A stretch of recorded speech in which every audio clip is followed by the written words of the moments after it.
भारत में योद्धाओं की कोई कमी नहीं है जो होश से ज्यादा जोश में काम करना चाहते हैं और वो ये चाहते हैं जितनी भी डिस्प्यूटेड बॉर्डर्स हैं हमारे चाइना के साथ में जो लगे हुए हैं, जिसके अंदर चीन कब्जा करना चाहता है या कुछ ऐसा भी एरिया है जिसके ऊपर हम अभी जा नहीं पा रहे हैं, उसको मिलिट्री एक्शन के द्वारा हमें तुरंत कब्जे में ले लेना चाहिए। साथ ही के अंदर जो ये वायरस उसने फैलाया है, जानबूझकर जिसने फैलाया है, उसको सबक सिखाने के लिए उसके ऊपर एक्शन होना चाहिए। आज के समय में चाइना ने न्यूक्लियर वेपन से भी खतरनाक एक वेपन इजाद कर लिया है जिसका नाम है ट्रेड यानी व्यापार।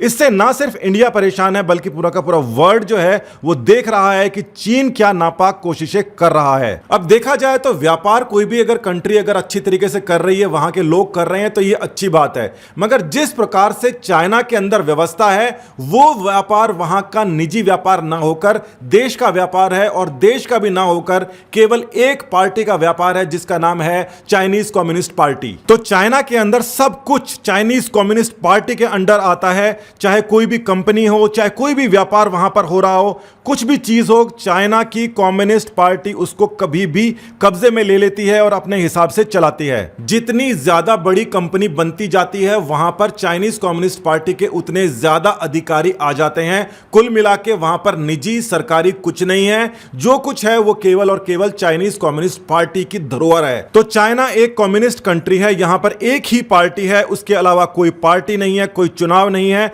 मगर इंडिया और अमेरिका जैसे जो कंट्रीज हैं वो डेमोक्रेटिक कंट्रीज हैं। तो चाइना के अंदर कोई चुनाव नहीं होते, किसी को कोई क्वेश्चन पूछने का अधिकार नहीं है, जो उन्होंने कह दिया वो फाइनल है। दूसरी ओर डेमोक्रेसी का तो मतलब ही ऑपोजिशन होता है, बिना ऑपोजिशन के तो डेमोक्रेसी होती ही नहीं है। यहां पर कम से कम दो पार्टीज तो होती ही होती हैं।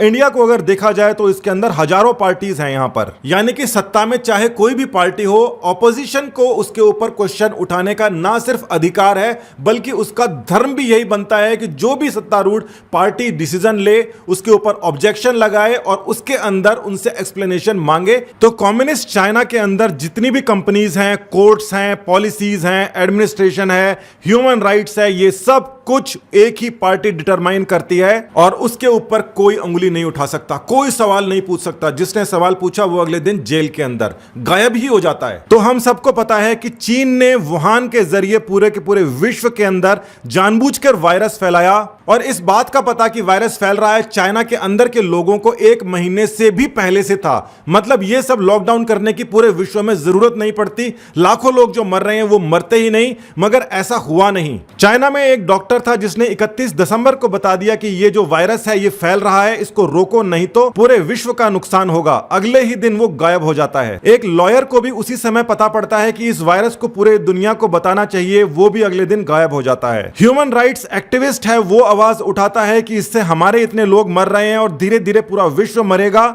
वो भी गायब हो जाता है। एक दो मीडिया वाले भी ऐसे थे जिनको लगा कि हमें सबसे पहले बढ़ चढ़ के ये खबर ब्रेक करनी चाहिए, वो सभी के सभी गायब हो जाते हैं। मतलब सीधी सी बात है, चाइनीज कम्युनिस्ट पार्टी ये चाहती नहीं थी कि बाहर के लोगों को पता पड़े कि यहां से वायरस आ रहा है, इसीलिए जिसने भी आवाज उठाई उसको शांत कर दिया, चुप कर दिया उसे। और इन सबके गायब होते होते ये हुआ कि पूरा का पूरा विश्व को चाइना ने सक्सेसफुली संक्रमित कर दिया। जो उसकी मंशा थी उसको उसने पूरा कर लिया। अब मैं जो आपको बताने वाला हूं उसको ध्यान से सुनना। चाइना के अंदर क्या हो रहा है हमें किसी को कुछ नहीं पता, मगर पूरे विश्व के अंदर क्या हो रहा है वो चाइना को अच्छी तरीके से पता है। आप ये सोचोगे शायद इसलिए क्योंकि चाइनीज हर जगह मौजूद है। हां, ये एक रीजन है, मगर इससे भी बड़ा रीजन क्या है उसे समझिए। चाइना की स्थिति पूरे विश्व के अंदर सबको पता है कि इलेक्ट्रॉनिक्स चाइना बहुत सप्लाई करता है, साथ ही चाइनीज कंपनी हर जगह पहुंच चुकी है जहां पर चाइना के बहुत सारे लोग काम करते हैं। तो चाइना के जो बहुत सारे लोग काम करते हैं उसके बारे में मैंने आपको बताया था कि किस प्रकार से वायरस जब फैल रहा था उस समय चाइना ने अपने लोगों के द्वारा फंड इकट्ठा कर करके जितने भी मास्क, जितने भी किट थी वो सारी की सारी चाइना के अंदर अच्छी क्वालिटी की मंगा ली और जो घटिया क्वालिटी की किट्स थी वो पूरे के पूरे वर्ल्ड को ऊंचे दामों पर बेचा, जिसकी वजह से संक्रमण और फैला। अब यहां पर एक बड़ी चीज आती है इलेक्ट्रॉनिक्स। आप सोचोगे कि क्या हम सस्ते इलेक्ट्रॉनिक्स की बात कर रहे हैं? बिल्कुल कर रहे हैं। कोई भी कंपनी अपना माल बेचती है तो 40,000 रुपए की चीज अगर 35,000 में ग्राहक को पड़ रही होती है तो ग्राहक ग्राहक 35 वाला ही खरीदता है, मगर वो कंपनी उसको 10,000 के अंदर बेचती है तो ग्राहक 40,000 की जो कंपनी होती है उसको बर्बादी कर देता है, उसका कोई सामान ही नहीं खरीदता। इस प्रकार के तौर तरीकों को व्यापार जगत प्रीडेटर प्रैक्टिसेस के नाम से जानता है। प्रीडेटर प्रैक्टिसेस का मतलब मार्केट को पहले पूरी तरह साफ कर दो, केवल आप ही खिलाड़ी रह जाओ और उसके बाद में धीरे धीरे अपने रेट बढ़ाओ, क्योंकि अब तो कंपटीशन ही खत्म हो चुका है। अगर बात इस प्रीडेटर प्रैक्टिसेस की होती तो बात अलग होती, मगर यहां पर बात कुछ और भी है। तो चीन ने ना केवल प्रीडेटर प्रैक्टिसेस का सहारा लिया, मगर साथ ही साथ के अंदर उसने उसको वेपन की तरीके से उपयोग में लेना शुरू कर दिया। चाइना के किसी भी हिस्से के अंदर क्या चल रहा है इसके बारे में पूरे विश्व तब तक नहीं जान सकता जब तक चाइना खुद ना चाहे कि विश्व ये चीज जाने। मगर पूरे विश्व के अंदर कोई भी गली मोहल्ला, कोई भी स्ट्रीट ऐसी नहीं है जहां के बारे में चाइना इस समय नहीं देख रहा हो। आज के समय में ऐसी शायद ही कोई गली मोहल्ला बचा हो जहां पर सीसीटीवी नहीं लगे हुए हों। सबसे बड़ा उत्पादन करने वाली हिकविजन जो कंपनी है उसको अमेरिका ने बैन कर रखा है। हिकविजन जैसी कंपनी को बैन करने के पीछे अमेरिका ने कारण तो दूसरा बताया है। उन्होंने बोला है कि इसकी जो टेक्नोलॉजी है वो ह्यूमन राइट्स के वायलेशन के अंदर इस्तेमाल की जा रही है, शिनजियांग इलाके के अंदर जहां पर उइगर मुसलमानों के ऊपर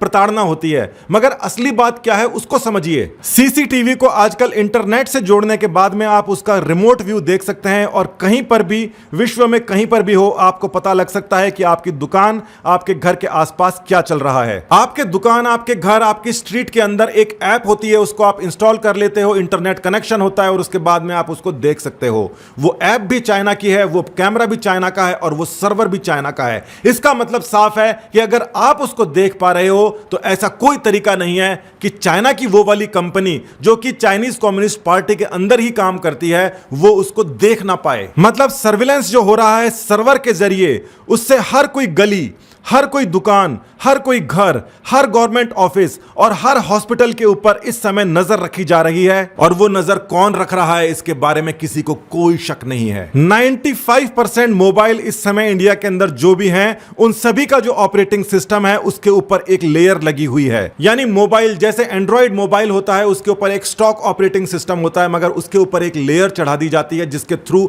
आपको अपडेट्स मिलती हैं। वो अपडेट्स जो आपके मोबाइल के अंदर सेल फोन कंपनी वाला इंस्टॉल कर सकता है आपके चाहे बिना भी। यानी ये ऑपरेटिंग सिस्टम एंड्रॉइड था, ये तो था सेफ, मगर उस सेफ्टी के ऊपर एक और लेयर चढ़ा दी गई है जिसके बारे में किसी को नहीं पता कि ये क्या है। इस प्रकार की बातें कई बार सुनने को आती हैं कि जो मोबाइल है उसके अंदर अगर कंपनी चाहे, जो कि स्टॉक एंड्रॉइड यूज नहीं कर रही है, उसके ऊपर लेयर्ड वर्जन है जिसके अंदर अपडेट आपके पास में आती है, उसके जरिए आपका जो डेटा है वो चोरी किया जा सकता है, सर्वेलेंस के ऊपर रखा जा सकता है, साधारण आदमियों का ही नहीं अफसरों का भी। इसीलिए समय समय पर आर्मी कभी कभी कुछ कुछ ब्रांड्स के लिए निर्देश जारी करती है, अपने सैनिकों को मना करती है कि उस ब्रांड का मोबाइल नहीं लेना। डेमोक्रेसी के अंदर होता यही है कि गवर्नमेंट चेंज होती रहती है बार बार, और जो भी नई पार्टी आती है वो हमेशा पुराने वाली गवर्नमेंट के ज्यादातर जितने निर्देश होते हैं उनको खत्म कर देती है, क्योंकि डेमोक्रेसी का मूलभूत नेचर यही है, बदलाव ही डेमोक्रेसी होती है। मगर कम्युनिज्म में ऐसा नहीं होता। कम्युनिज्म के अंदर आर्मी का डिसिप्लिन और सिविल राइट्स आपस के अंदर इतने गुथे हुए होते हैं कि अलग ही नहीं होते। हर किसी आदमी को आर्मी की तरीके से ऊपर से आए हुए ऑर्डर्स को आंख बंद करके मानना पड़ता है। जो ऑर्डर आ गए वो काम होगा, उसके ऊपर कोई क्वेश्चन नहीं, कुछ नहीं, सीधा काम बोला काम कर दो। तो डेमोक्रेसी जिस प्रकार से इंडिया में है, इसमें 40% लोगों ने एक पार्टी को वोट दिया और सरकार बनाई है, तो बाकी जो 60% हैं वो अलग अलग हिस्सों में इस 40% के डिसीजंस के ऊपर सवाल उठा रहे हैं। वहीं पर कम्युनिज्म के 100% लोग एक ही दिशा के अंदर काम कर रहे हैं, उनको सवाल तो उठाने की परमिशन ही नहीं है। तो डेमोक्रेटिक 1 अरब लोग कम्युनिस्ट 1 अरब लोगों का मुकाबला आखिर कैसे करेंगे, जबकि डेमोक्रेटिक जो लोग हैं उसमें से आधे लोग तो इसी चीज में खप जाते हैं कि सामने वालों के जो सवाल हैं उनको गलत तरीके से पेश किया जाए, और कम्युनिस्ट जहां दूसरी ओर कोई सवाल नहीं कर रहे, सीधा एक दिशा में काम कर रहे हैं। इन लोगों को बोल देते हैं कि आप किसी एक चीज का बहिष्कार करो तो 40% तो बहिष्कार करने में लग जाते हैं और 60% उसको और ज्यादा खरीदने में लग जाते हैं। जबकि दूसरी ओर कम्युनिस्ट अगर बोल देते हैं कि यह चीज नहीं खरीदनी तो 100% लोग सीधा उसका बहिष्कार कर देते हैं। तो जोश के अंदर जो लोग होश खो रहे हैं, मेरा उनसे सवाल है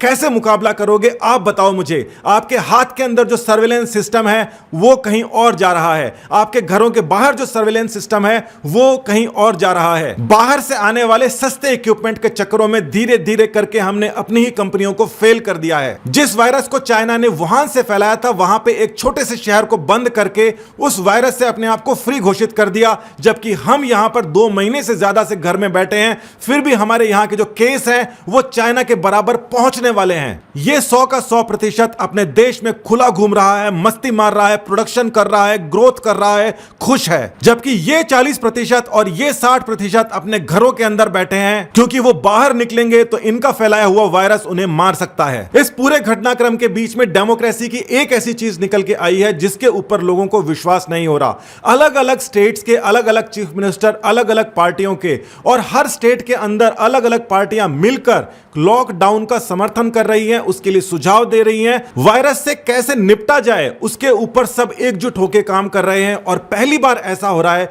कि डेमोक्रेटिक कंट्री भी 100% एक तरफा, एक डायरेक्शन के अंदर सोच रही है। हमसे पहले इटली का बहुत बुरा हाल हुआ था, हमारे साथ अमेरिका का बहुत बुरा हाल हो रहा है, और हम सारे के सारे एकजुट एक दिशा के अंदर सोच रहे हैं। तो हमें इस बात का ध्यान रखना है कि हमारे जेब के अंदर ये जो सर्वेलेंस लेकर घूम रहे हैं, जो सीसीटीवी जिसकी फुटेज बाहर जा रही है नहीं जा रही है, जिसका कुछ पता नहीं है, कुछ कंपनीज जिनको बाहर वाले लोगों ने बैन कर रखा है, यहां पर धड़ल्ले से चल रही हैं, ऐसी कंपनीज के ऊपर सख्त नजर रखी जाए और सारी पार्टियां मिलकर इसके ऊपर कुछ ना कुछ उपचार करें। अगर ऐसा हम नहीं कर पाए तो हमारे यहां पे ना डेमोक्रेसी बचेगी, ना कोई गवर्नमेंट बचेगी, ना कोई पार्टी बचेगी, और धीरे धीरे ये एकजुट हुए लोग इन सभी के ऊपर कब्जा करेंगे और इनके मालिक बन जाएंगे। दिमाग लगाना पड़ेगा, सोचना पड़ेगा, छोटे छोटे लालच को छोड़ना पड़ेगा, कड़े कदम लगाने पड़ेंगे, नहीं तो सीधे तौर पर युद्ध नहीं होगा, सीधा हमला नहीं होगा। हमला केवल ट्रेड का होगा, और ट्रेड से ही पता पड़ेगा कौन किसके ऊपर हावी है, किसका किसके ऊपर